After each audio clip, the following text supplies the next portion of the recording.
yo era muy pequeña, recuerdo el árbol el algarrobo grande Mis hijos son muy buenos recuerdos.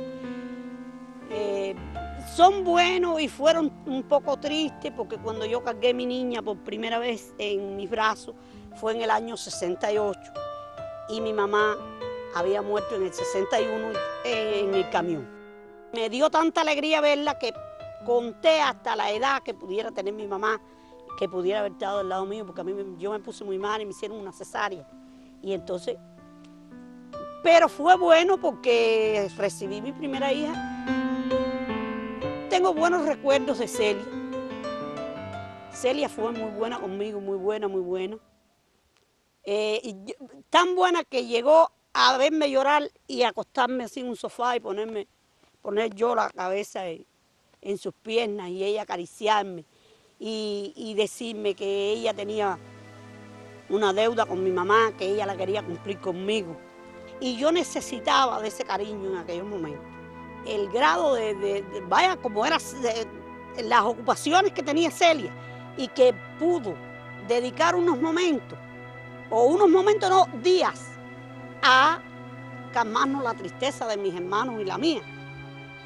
Eso yo pienso que es insustituible en esta vida.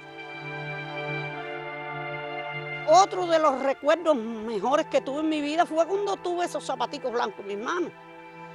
Porque eran tantos los años que yo llevaba sufriendo por ellos, que cuando yo los tuve en mis manos, yo no le encontraba ocasión, porque mi mamá me había explicado tantas veces. Mira, Nemita, aquí en la ciénaga, tú estos zapatos, ¿cómo tú te vas a comprar un par de zapatos blancos? Eso es para caminar por las aceras, por el pueblo.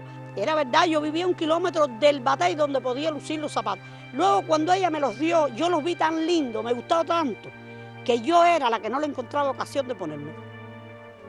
Eso fue un sueño. Sí, no, seguro. Mira,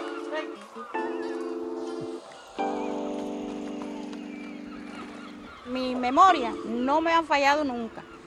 Me siento muy orgullosa de hoy, al cumplirse el 50 aniversario, poder estar aquí en este mismo lugar y poderles narrar a ustedes la realidad de cómo vivíamos nosotros y qué fue la primera visita de Fidel a nosotros.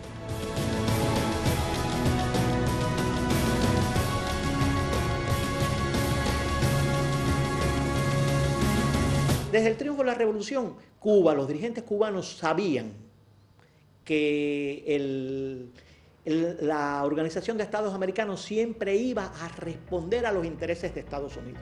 Por eso Cuba llevó su denuncia ante las Naciones Unidas del inicio, digamos, de la operación, como colofón de la operación subversiva que ya la dirección de la revolución venía percibiendo desde meses antes. El canciller Raúl Roa ya había mostrado sus dotes que le habían provocado que se conociese como el canciller de la dignidad. Pero en ONU brilló con luz propia al más alto nivel al poder demostrar que la justificación presentada en ONU por el representante diplomático de Estados Unidos era una falsedad. Podríamos decir que ese hombre fue en primer lugar engañado por su propia administración. Ese hombre tuvo que defender allí los criterios que eran la mentira que había organizado la CIA para hacer creer al mundo que aquellos ataques contra los aeródromos militares cubanos habían sido un resultado de la misma fuerza aérea revolucionaria. Y eso había sido sencillamente en un acto que viola todo principio. Era haber pintado aquellos aviones de la CIA, aquellos aviones B-26, haberlos pintado como si eran de la Fuerza Aérea. Y el representante de Estados Unidos ante la ONU, Adlai Stevenson, se desgastó tratando de demostrar que era verdad aquella burda mentira. Yo no creo que Fidel Castro tuvo una espía, digamos, en la Casa Blanca o en el Departamento de Estado. Fue la reacción de él a varias indicaciones, etc. Es muy inteligente Fidel Castro y reacciona, ¿cómo se llama?, bien a los varios gestos de parte de la Fuerza Armada de los Estados Unidos. Hay un antiguo oficial de la CIA llamado James Wilco, vinculado a las acciones anticubanas. Y él hace referencia a una provocación para hacer creer un ataque a la base naval en Guantánamo. Una fuerza que debía infiltrarse 2 días antes de la invasión por Playa Girón, por el sur de Oriente, a escasos kilómetros de la base naval en Guantánamo, con el uniforme del ejército rebelde de Cuba.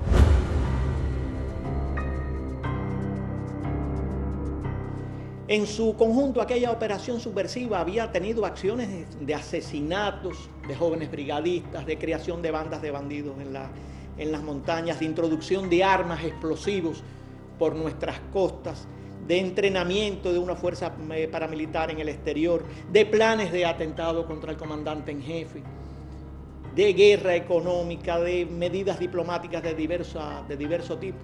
Y ese componente paramilitar concluiría, daría el punto final a aquella operación para el derrocamiento de la revolución. Lo más importante es que en la propuesta de J. Saikin del 11 de diciembre de 1959 se mencionaba que la tarea más importante para acabar con la revolución era la eliminación del comandante en jefe. Se mencionan a otros 2 líderes revolucionarios. Se menciona al entonces comandante Raúl Castro y al comandante Ernesto Che Guevara. La CIA se puso en contacto con la mafia de Estados Unidos de inmediato.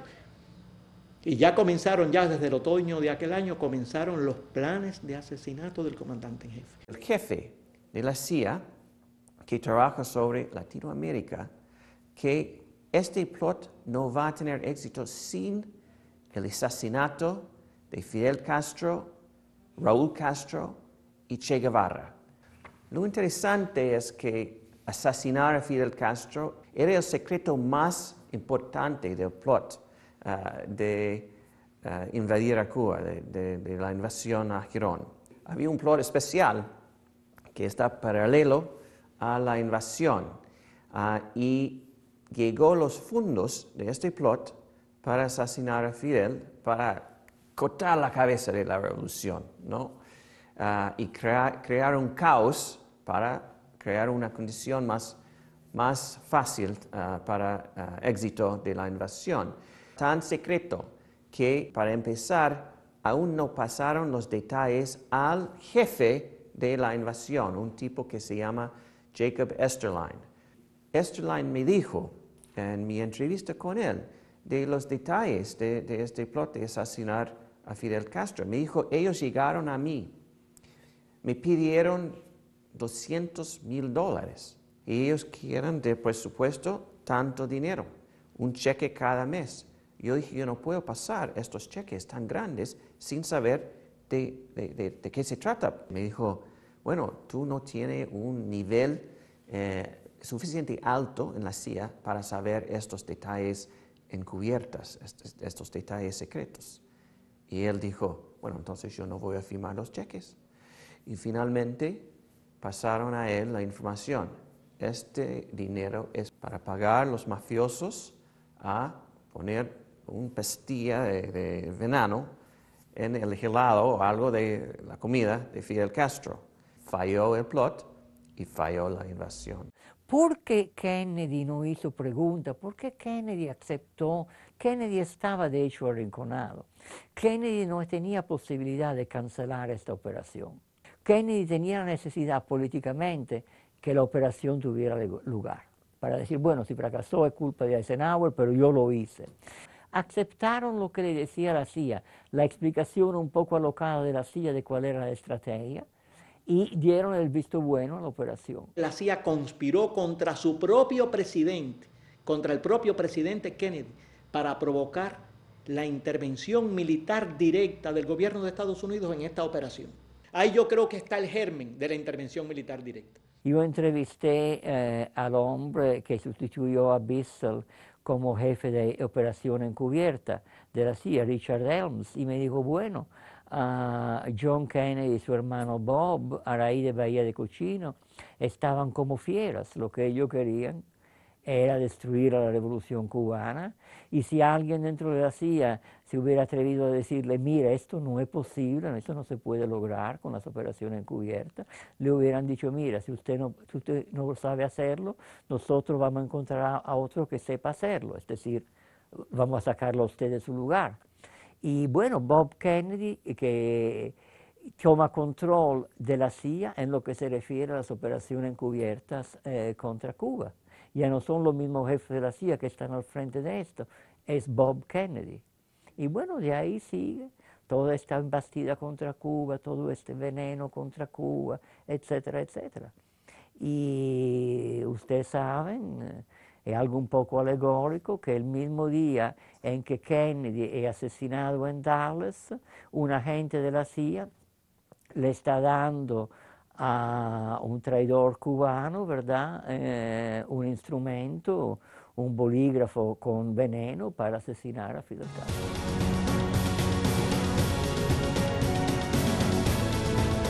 Que lo que no pueden perdonarnos los imperialistas es que estemos aquí. Lo que no pueden perdonarnos los imperialistas es la dignidad, la entereza, el valor, la firmeza ideológica, el espíritu de sacrificio y el espíritu revolucionario. Y que hayamos hecho una revolución socialista en las propias narices de los Estados Unidos. Y que esa revolución socialista la defendemos con esos fusiles.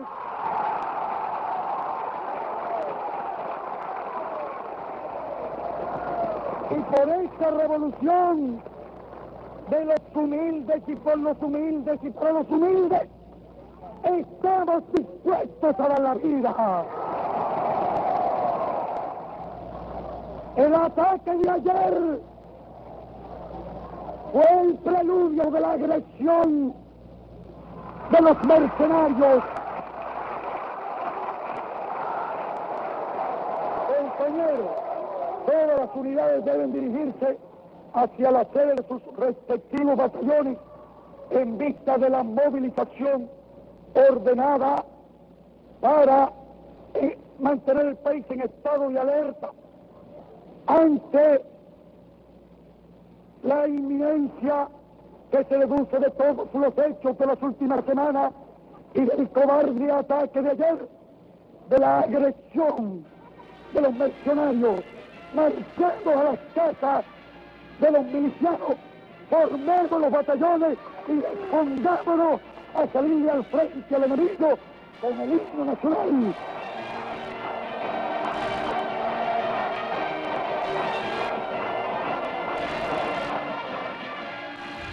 Era abril de 1961. Yo era director de esta escuela de cadetes que ya había graduado unos meses antes al primer curso de cadetes de la Revolución. 55 oficiales se habían graduado aquí en aquella ocasión.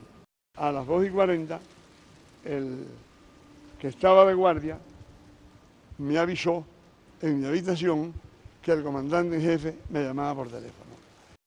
Me ordenó que me trasladara a la escuela de Matanzas y al frente de la misma que pasara a combatir un desembarco que se estaba produciendo por la Ciénaga de Zapata. Vuelve a llamar al comandante. Hacía 8 o 10 minutos o 12 que me había llamado. Comandante, estoy tomando las medidas, estoy organizando la salida hacia allá. Vamos a tomar los mapas. Monté en el vehículo, salimos de aquí a Cuatro Caminos, directamente a la carretera central. Al llegar a Matanzas ya estaba amaneciendo.